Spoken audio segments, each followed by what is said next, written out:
आपने एफआईआर दर्ज कराई है, क्या कारण है इसके पीछे का? इसी कारण तो ऑब्वियसली जिस लॉ में इट्स कॉल्ड सेक्सुअल हैरेसमेंट, ये सिर्फ एक रीज़न नहीं था उस वक्त जो आज मुझे लोग पूछ रहे हैं कि अभी क्यों। तो ये उस वक्त का ये एक सिर्फ रीज़न नहीं था, उस वक्त बहुत सारी चीज़ें थी और उस वक्त चीज़ों को बहुत अलग तरीके से पोर्ट्रे करके दिखाया गया। जैसे कि आज तक मुझे नहीं लगता टेलीविज़न में बहुत सारे लोगों ने, आर्टिस्टों ने शोज़ छोड़े हैं, जाकर फिल्में की है, फिल्म करके वापस आके उस शो को ज्वाइन किया है। टेलीविज़न इंडस्ट्री में जो उनके तरीके से हो सकता है वो स्टोरी में चेंजेस करते हैं, जब चाहे किसी को घर बिठा सकते हैं, जब चाहे किसी को निकाल सकते हैं। वही चीज़ उस वक्त मेरे साथ की गई। मुझे कहा गया आप अपना मुंह बंद रखो, चुपचाप काम करो, बहुत अच्छा शो है, शो में से आपको निकाल दिया जाएगा, क्या कर पाओगी आप, क्या करोगी, कितना सर्वाइव करोगी, और 2 मिनट लगेंगे तो चुपचाप बैठ के काम करो। तो मैंने कहा नहीं, चुपचाप बैठ के काम करो मतलब किस तरीके से काम करो, हम कुछ चीज़ें क्लियर कर लें। चैनल के लोग चेंज हो गए हैं, आप मुझे बताएंगे कि हम किस तरीके से काम करें। मतलब आप नायगांव में आपने शूटिंग कर रहे हो, वो भी आपने शो के साइन करने के बाद बोला कि सेट अभी नायगांव में बन रहा है, तो हर चीज़ आप अपने तरीके से करोगे। और आपने चीज़ें ऐसी रखी, ओ आपने कॉन्ट्रैक्ट साइन किया है, आप कॉन्ट्रैक्ट छोड़ नहीं सकती, आप छोड़ नहीं सकती, तो आप ही पहले न्यूज़ देते हो कि हम लोग रिप्लेस कर रहे हैं। सबको, शायद सारे लोगों को पता है, 2 मार्च को मैं सेट पे शूटिंग कर रही थी। 10 दिन की शूटिंग मेरे 2 दिन में करवाई गई, क्योंकि मैं, मेरे नॉन ब्लॉक डेट्स 27, 28, 29 फेब में घर पे थी। वो 29 फेब थी, मुझे अभी भी पता है। मेरी मीटिंग हुई थी, मुझे उस मीटिंग में बहुत बुरे तरीके से इन लोगों ने डांटा था। और उसके बाद 1 और 2 तारीख को फिर भी मैं शूटिंग कर रही थी। 2 तारीख को पूरे मीडिया में था कि मुझे रिप्लेस कर रहे हैं क्योंकि मैं टैंट्रम्स थ्रो कर रही हूँ। और उसके बाद मेरे ब्लॉक डेट्स में इन्होंने मुझे छुट्टी दी। ब्लॉक डेट्स में मुझे कहा हम आपके साथ शूटिंग नहीं कर रहे हैं। मैंने कहा क्यों? और तभी मैं समझ गई थी, ठीक है मुझे रिप्लेस कर रहे हैं, ठीक है करो। मेरी तबीयत बहुत ख़राब थी। मैंने उस वक्त, मुझे पता है कि मैंने किस तरीके से टाइम फेस किया है, क्योंकि एक शो के लिए मैंने 100% दिया था। वो रोल मैं नहीं करना चाहती थी, सबको पता है।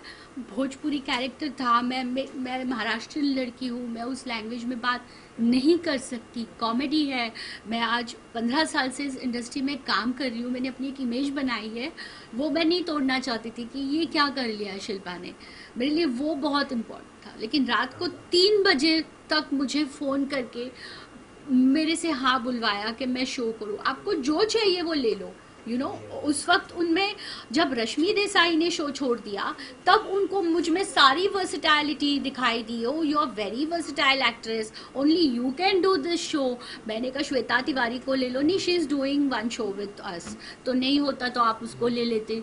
मगर इस तरीके से उन्होंने लास्ट मोमेंट पे चेंजेस करके मैंने उस रोल को प्रूव किया। उस वक्त हमारे शो का प्रमोशन नहीं किया गया था। आपके क्या राइट्स है, आप कौन होती है बोलने वाले कि शो के प्रमोशन नहीं किया? मैंने कहा वाओ इट्स वेरी इजी। मतलब आर्टिस्ट सिर्फ पपेट्स है, आर्टिस्ट सिर्फ आके काम करेगा, आप उसके मुंह पे पैसे फेंकोगे वो काम करेगा। That's super. उसके बाद चैनल के लोग चेंज हो गए और आपकी हर चीज़ सिर्फ 1 साइडेड है, सिर्फ 1 साइडेड है। आपको छुट्टी देना, नहीं देना, नहीं नहीं हम कल शूटिंग करेंगे, अरे मेरी डॉक्टर अपॉइंटमेंट है, नहीं नहीं हम तो शूटिंग करेंगे। हम नायगांव शूटिंग करते, वहाँ पे हमें कोई सिक्योरिटी नहीं, कुछ नहीं। बात करने जाओ, कुछ लोग बहुत प्यार से बात करते हैं, मिस्टर संजय कोहली बहुत प्यार से बात करती है, जिससे तो शुगर टपकती है उनके मुंह से, इतनी प्यार से कि डोंट वरी मैं हूँ ना, मैं हूँ ना। और उसके बाद मिसेस बेनेफर कोहली आती है और इस तरीके से अपने कॉन्ट्रैक्ट्स दिखाती है, ये आपने लिखा है, ये आपको मिलेगा, ये आपको उसी वक्त बोलना चाहिए था। इस तरह की लैंग्वेज में बात करती है, मुझे समझ में नहीं आता था यहाँ पे किस तरह से बात करनी चाहिए। आज मेरे ख्याल से उसके बाद मैंने बहुत सारे इंटरव्यूज़ देखे जिसमें सौम्या टंडन ने कहा कि मैं अपनी कपड़े खुद डिज़ाइन करती हूँ, उनका नाम भी आता है शो में, और मेरे लिए कहा गया कि मैं खुद डिज़ाइनर मांग रही हूँ, मैं मेकअप आर्टिस्ट मांग रही हूँ, मैं हेयर ड्रेसर मांग रही हूँ, मैं बहुत सारे पैसे मांग रही हूँ, इसलिए मुझे शो से निकाल दिया जा रहा है, मैं सेट पे टाइम पे नहीं आती। किसी की इज्जत उतारना, इज्जत उछालना बहुत आसान है, एक लाइन में आप सारी चीज़ें बोल देते हो, लेकिन आज 15 साल से मैं इस इंडस्ट्री में हूँ। उस इंसिडेंट्स के बाद मुझे कितने जवाब देने पड़े, मेरे मेडिकल्स बिल है मेरे पास, मैंने इतना सफ़र किया है उसके बाद, मेंटली इतना टॉर्चर हुई। मैंने उस वक्त भी कहा था, मैं शो करते वक्त मेंटली टॉर्चर हो रही थी, सब कुछ उनके हाथ में होता है।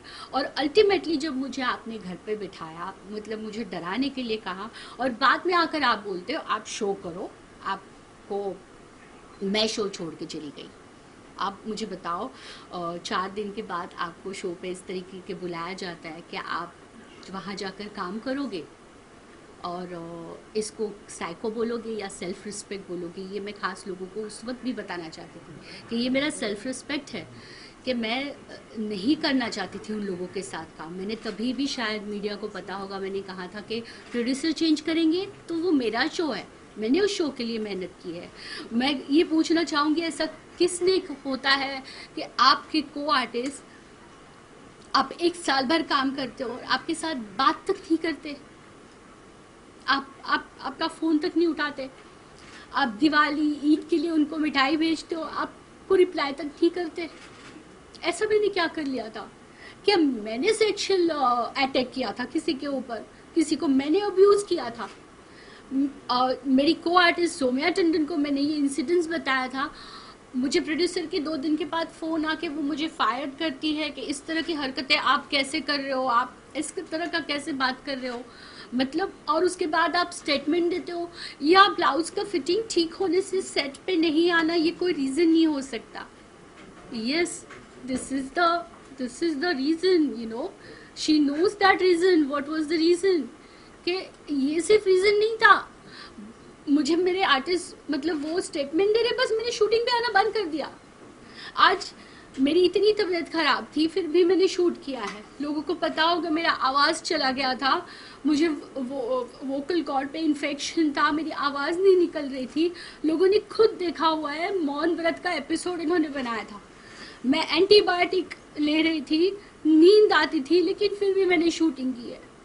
इनके सीन नहीं लिखे गए, हम सेट पे जाके बैठ जाए, क्या यही आज 12.5 करोड़ आप मुझ पे क्लेम कर रहे हो? ऑब्वियसली मैं उसके लिए तो फाइट करूंगी, क्योंकि 12.5 करोड़ मतलब आप, मैं काम कर रही थी तो मेरी इतनी सी भी वैल्यू नहीं थी, और मैं शो छोड़ने के बाद आपका 12.5 करोड़ का लॉस हुआ है। वाओ, ये तो बहुत बड़ी बात है। इसके लिए डेफिनेटली मैं तो हर रास्ते हैं इसके लिए। और आज मैं इस चीज़ के लिए बताना चाहूँगी कि इस तरह की चीज़ें होकर उस तरह उसको दिखाया गया कि एक अजीब अलग रूप देकर उसको पोर्ट्रे किया गया, और कि मैं कुछ बोल ही ना पाऊँ। लेकिन आज मैं ये बताना चाहती हूँ, मैंने पूरे 1 साल, जितना मैंने, सब लोगों को ऐसा लग रहा है कि 1 साल हो गया, लेकिन 1 साल में 7-8 महीने, 2 महीने तो मैंने आपके मीडिया को दिए हैं इसको जवाब देते देते। उसके बाद 7-8 महीने तो मैं अपनी बीमारी में गई हूँ, जिस तरीके से इन लोगों ने मुझे टॉर्चर किया। ये लोग आर्टिस्टों के, लोगों के फ़ोन रिकॉर्ड करते हैं, इन्होंने फ़ोन रिकॉर्ड किए हुए थे, मेरी हर चीज़ पे खबर रख रहे थे, मैं कहाँ जा रही हूँ, क्या जा रही हूँ, किसका काम कर रही हूँ, बस मुझे काम नहीं करने देना था। पता नहीं मुझे कितने आर्टिस्टों ने बताया, आज जाके बताया कि ये लोग स्पॉट बॉय से खुद आर्टिस्टों की चोरी करवाते हैं, मिसेस बेनेफर कोहली। ये मैं खास बताना चाहूँगी।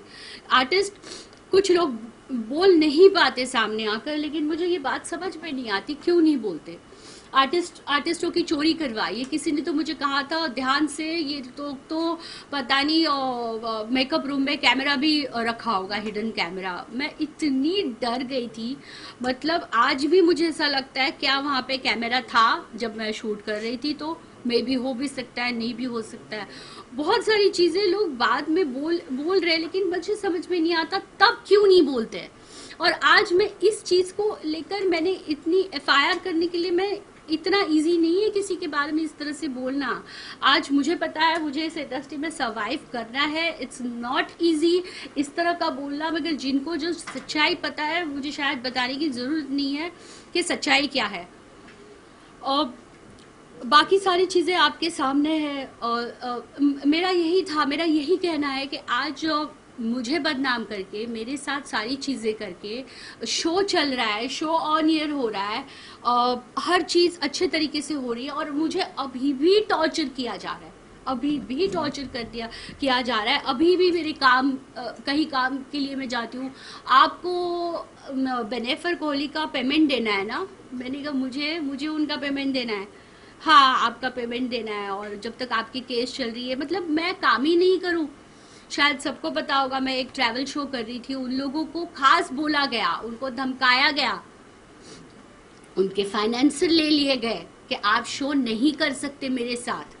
ये सिर्फ एक चीज़ नहीं है, मैं जहाँ इवेंट में गई हूँ, मतलब मैं आज सिर्फ भाभी जी शो मैंने नहीं किया, मैंने टेलीविज़न पे बहुत शो किए और सारे शो की रेटिंग बहुत अच्छी रही है। मैंने डी वन पे जो शो किए उसकी रेटिंग बहुत अच्छी रही है। आज भी लोग मुझे उस शो का नाम लेकर मुझसे बात करते हैं।